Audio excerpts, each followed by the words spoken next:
السلام علیکم ورحمۃ اللہ وبرکاتہ۔ پیارے دوستو، آج کی اس ویڈیو میں نظر بد کو دور کرنے کا وظیفہ ہم آپ کو بتانے جا رہے ہیں۔ پیارے دوستو، نظر بد یعنی کہ بری نظر یہ شیطان کے تیروں میں سے ایک تیر ہے۔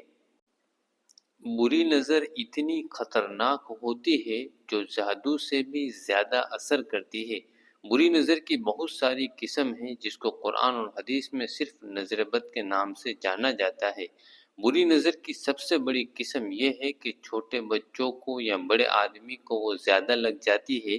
اگر کوئی آدمی یا کوئی عورت کسی بچے کی طرف یا کسی آدمی کی طرف جو خوبصورت ہو اس کی طرف زیادہ دیکھتا ہے، ایک نظر سے دیکھتا ہے، تو اسے نظر بد کہا جاتا ہے، یعنی کہ بری نظر کہا جاتا ہے۔ اور اس بچوں کو اور اس آدمی کو اس انسان کی بری نظر لگ جاتی ہے۔ ام المؤمنین امی عائشہ رضی اللہ تعالی عنہ فرماتی ہے کہ نبی کریم صلی اللہ علیہ وسلم نے انہیں نظر بد لگ جانے پر دم کرنے کو حکم فرمایا ہے۔ یہ سنن ابن ماجہ کی حدیث ہے۔ ابو بشیر انصاری رضی اللہ تعالی عنہ کہتے ہیں کہ وہ رسول اللہ صلی اللہ علیہ وسلم کے ساتھ ایک سفر میں تھے، تو رسول اللہ صلی اللہ علیہ وسلم نے ایک قاصد کے ذریعے پیغام بھیجا۔ جب لوگ اپنی خوابگاہوں میں تھے کہ کسی اونٹ کی گردن میں کوئی ٹاٹ کا قلادہ باقی نہ رہے اور نہیں کوئی اور قلادہ ہو مگر اسے کاٹ دیا جائے۔ مالک کہتے ہیں کہ میرا خیال ہے لوگ یہ گنڈا نظر بد سے بچنے کے لیے باندھتے تھے۔ یہ ابو داؤد شریف کی حدیث ہے۔ حضرت ابو ہریرہ رضی اللہ تعالی عنہ کہتے ہیں کہ رسول اللہ صلی اللہ تعالی علیہ وسلم نے فرمایا کہ نظر کا لگ جانا یعنی کہ بری نظر کا لگنا حقیقت ہے۔ ابو سعید خدری رضی اللہ تعالی عنہ کہتے ہیں کہ رسول اللہ صلی اللہ علیہ وسلم جنوں کی نظر بد اور انسانوں کی نظر بد سے اللہ کی پناہ مانگتے تھے۔ پھر جب معوذتین اتری تو آپ نے ان کو پڑھنا شروع کیا اور باقی سب چھوڑ دیا۔ پیارے دوستو، یہ کچھ حدیثیں تھی جن کو حدیث کی بڑی بڑی کتابوں سے میں نے پڑھ کر کے نکالا ہے کہ آپ کو معلوم ہو جائے کہ نظر بد کا لگنا حقیقت ہے۔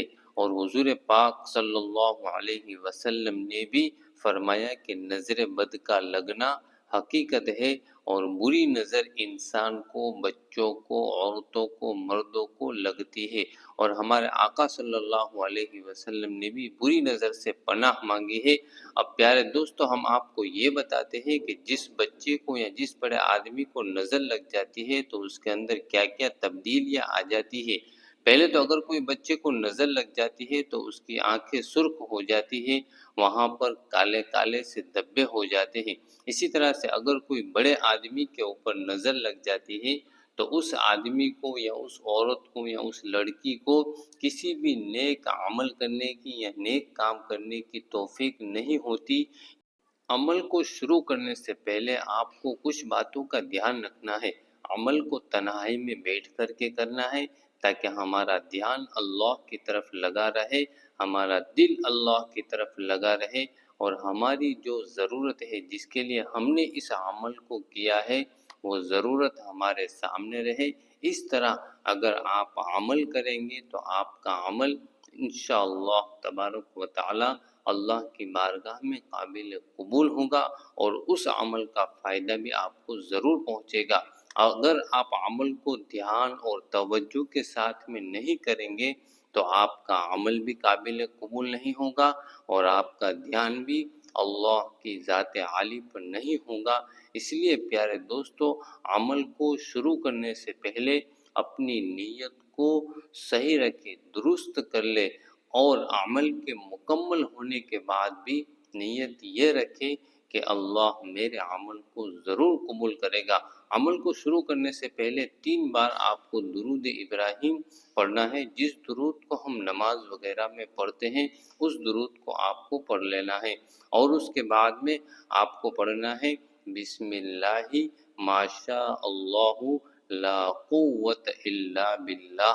اس کو آپ کو 7 مرتبہ یعنی کہ 7 ٹائم آپ کو اس دعا کو پڑھنا ہے،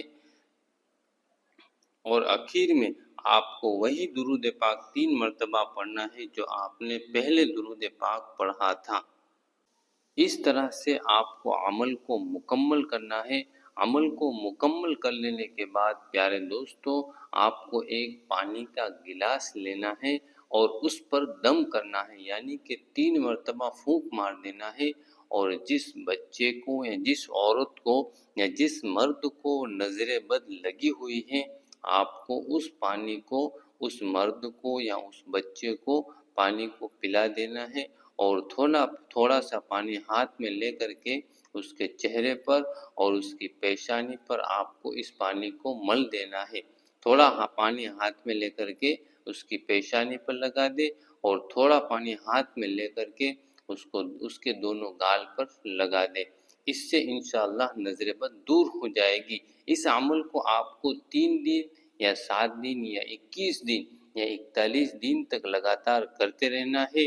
انشاءاللہ اگر آپ کا 3 دن میں بچہ یا آدمی یا عورت ٹھیک ہو جاتی ہے تو اس کے بعد میں عمل کو بند کر دے۔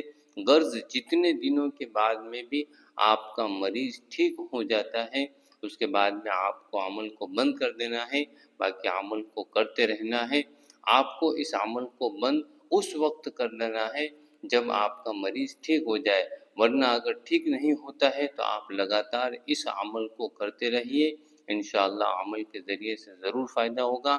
پیارے دوستو، اگر پھر بھی آپ کو عمل سمجھنے میں کوئی تکلیف ہوتی ہے تو آپ ہمیں کمنٹ باکس میں ضرور لکھیں، ہم انشاءاللہ اس کا ضرور جواب دیں گے۔ پھر ملتے ہیں ایک اور نئی ویڈیو میں، تب تک کے لیے دعاؤں میں یاد رکھیں۔ السلام علیکم ورحمۃ اللہ وبرکاتہ۔